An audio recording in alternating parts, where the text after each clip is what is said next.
Invest করবেন না। কখনো হঠাৎ যদি দেখেন যে আপনার ওই সৌদি কফিল যে সৌদি করেন আন্ডার আপনি দোকান, যদিও বা আপনি মনে করেন আপনার কিন্তু দোকানটা মূলত সৌদির নামে, যখন তখন সে সেল করে দিতে পারবে, বিক্রি করে দিতে পারবে। এই বিক্রি করাটা আপনার জন্য কাল হয়ে দাঁড়াবে। যদি বিশ্বাস করেন, গতকালকে এই বিষয়টা নিয়ে ভিডিও বানানোর উদ্দেশ্য হলো একটা বাঙালিকে নিয়ে। যদি বিশ্বাস কথা বলতে চাই, অনেক বা যারা এখন বর্তমানে আছেন 2 বছর 3 বছর 4 বছর হয়েছে বিদেশের বয়স, প্রবাস জীবন, অনেকের ইচ্ছা জাগছে যে আমি যদি একটা বিজনেস করি ভালো হবে। এখানে কোনো একটা বাকালা, সুপার মার্কেট, যে কোনো কফি শপ, যে কোনো দোকানপাট করার ইচ্ছুক, নিজে একটা বিজনেস করার ইচ্ছুক। কারণ অন্যের বদলা কোনো কোম্পানিতে আপনি অন্যের চাকরি করে জীবনে মানুষ সফল হচ্ছে কি না জানি না। অনেকে ফ্যামিলির ভালোভাবে চালাতে পারে, হয়তো অনেকে মোটামুটি সফল, আবার অনেকে অন্যের কাজ করে দিনমজুরে রয়ে গেল। তো অনেকে বিজনেস করে সফল হয়েছে। তবে বিজনেস ক্ষেত্রে সৌদি আরবে অনেক, ফেসবুকে অনেক রিক্রুটিং এজেন্সি দেখবেন যে আপনাকে বলছে, এরা আসছে যে আমরা আপনাকে একটা লাইসেন্স করে দেব স্বল্প টাকার ভিতরে, নিজ নামে কোনো সৌদি লাগবে না, নিজের মালিকানা দিন ব্যবসা। ওইগুলো করে অনেক প্রবাসী আজকে বিপদের মুখে। আবার কেউ কেউ সৌদির নামে করে, কারণ সৌদি বাধ্যতামূলক। কেননা যদি বা আপনি নিজের একক মালিকানা করতে চান, তারপরও 30% 50% হলো সৌদিকে পার্টনার রাখবেন। কেননা এখানে যদি কোনো সমস্যা হয়, আপনি একক মালিকানা হলে আপনার উপর এটা বা আরব দেশের, মিডল ইস্টের যে কোনো দেশে যদি কোনো প্রবাসী কোনো গলত করে, তাকে যেভাবে চাপ প্রয়োগ করা হয়, একটা তার দেশের, ওই দেশের নাগরিকের উপরে তত একটা চাপ দেয় না। যদিও বলে যে যে কিনা কানুন সবার জন্য সমান, কথাটা আমরা বাংলাদেশের মানুষ অনেকে বলে। আসলে গালফের কানুন সবার জন্য সমান হলো সব ক্ষেত্রে আবার তা প্রক্রিয়াধীন হয় না। তাই এই জন্য আমি আপনাদেরকে বলতে আছি, যদি কোনো ব্যবসা উদ্যোগ নিয়ে ব্যবসা নামেন, তাহলে কখনো সৌদির নামে দোকান, কফিলের নামে দোকান, কফিল যতই ভালো হোক আপনার সাথে, কিন্তু নিজে কোনো এই দেশে ইকামার উপরে নিজের জিম্মেদার হয়ে, নিজে মাসুল হয়ে কোনো ব্যাংক লোন নিয়ে ব্যবসায় ইনভেস্ট করবেন না। কখনো হঠাৎ যদি দেখেন যে আপনার ওই সৌদি কফিল যে সৌদি করেন আন্ডার আপনি দোকান, যদিও বা আপনি মনে করেন আপনার কিন্তু দোকানটা মূলত সৌদির নামে, যখন তখন সে সেল করে দিতে পারবে, বিক্রি করে দিতে পারবে। এই বিক্রি করাটা আপনার জন্য কাল হয়ে দাঁড়াবে। যদি বিশ্বাস করেন, গতকালকে এই বিষয়টা নিয়ে ভিডিও বানানোর উদ্দেশ্য হলো একটা বাঙালিকে নিয়ে। যদি বিশ্বাস করেন, গতকালকে এই আমি যেখানে একটা জায়গাতে কর্মস্থলে আছি, একটা ফার্মেসিতে আছি, যদিও বা ফার্মেসির নামটা বলবো না, হয়তো বা এটা তাদের একটা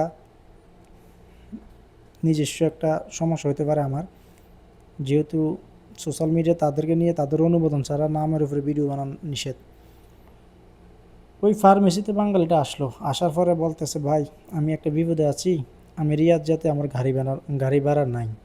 তখন আমি চিন্তা করলাম, অনেক বাঙালি কিন্তু নিজ ইচ্ছা করে কাজ করে না, অনেকের কাজ নাই, অনেকে আবার এগুলো ধান্দাও করে। তো এই জন্য তখন ছেলেটা আবার আমি কিছু বলে ওঠার আগে, বুঝে ওঠার আগে উনি আমাকে বলছে, ভাই আমার কাছে একটা, আপনার না বিশ্বাস হলে আমার দেখতে পারেন, আমার কাছে মেসেজ আছে।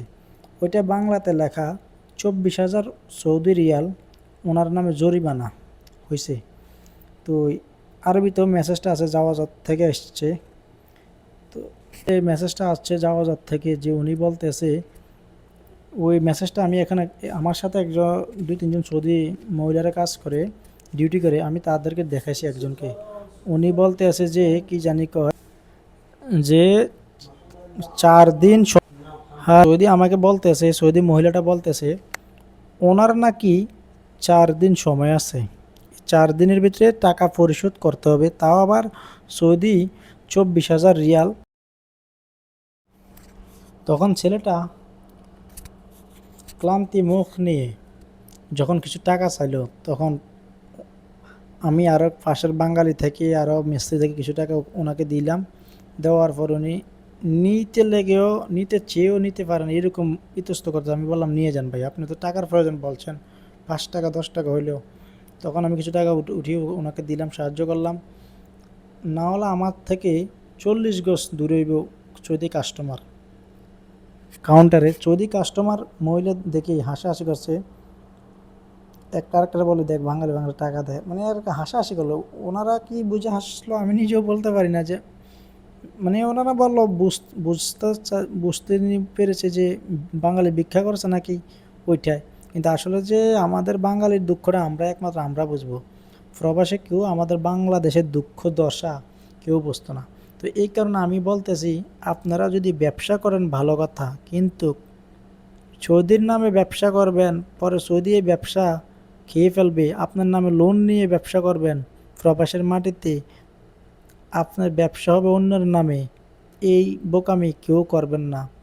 ভবিষ্যৎ ফিউচারে ভালো করার জন্য বিজনেসের প্রয়োজন, কিন্তু নিজে এরকম বিজনেস করবেন না। অন্যের মালিকানা দিন, পুঁজি নিজে, তাও আবার প্রবাস থেকে আপনি লোন নেবেন, প্রবাসে থেকে আপনার নামের উপরে। যদি যার মালিকানা দিন ব্যবসা শুরু করেছেন আপনি, যার কফিলের নামে, যে কফিলের নামে, এই কফিল যদি আপনার দোকান যে কোনো মতে বেচে দিবে, কফিল যাতে ভালো হোক। আরবিরা 1 মিনিট লাগে না পোল্ট্রি লইতে। যখন আরবিরার খরচ কিন্তু বেশি, ওনাদের বউ বাচ্চার খরচ বেশি, সপ্তাহ 2 বার ওনারা মার্কেটে আনে। তো ওই হকপথে থেকে কজন কী করতে পারে, সাফে পড়লে, যখন সাফে পড়ে যায়, টাকা পয়সার অভাবে পড়ে যায়, তখন আপনার সাথে পোল্ট্রি লইতে ওনারা 1 মিনিটও লাগবে না। তো ওই সবাই আবার তা না, সব সৌদি আবার তা না, অনেকে ভালো আলহামদুলিল্লাহ। তো যা করবেন আপনারা বুঝে শুনে করবেন। তবে নিজের নামে লোন নিয়ে কফিলের নামে দোকান করবেন, এই চিন্তাটা মাথায় ভুলও আনবেন না, না হলে বাংলাদেশের মতন হবে। অনেকে অনেক ভিডিও বলে, এইসব সমস্যা নিয়ে যারা ভিডিও করে, ছবি সহকারে ভিডিও করে, কিন্তু আমি এগুলো করি না। কেন? ওনার একটা সম্মান আছে, সে সত্ত্বেও আমার বাংলাদেশে ভুল উনি করছে, উনি ফসরাবে, আমি ফসরাবো না। কিন্তু ওনাকে আমি সোশ্যাল মিডিয়ায় সামনে দিলাম না।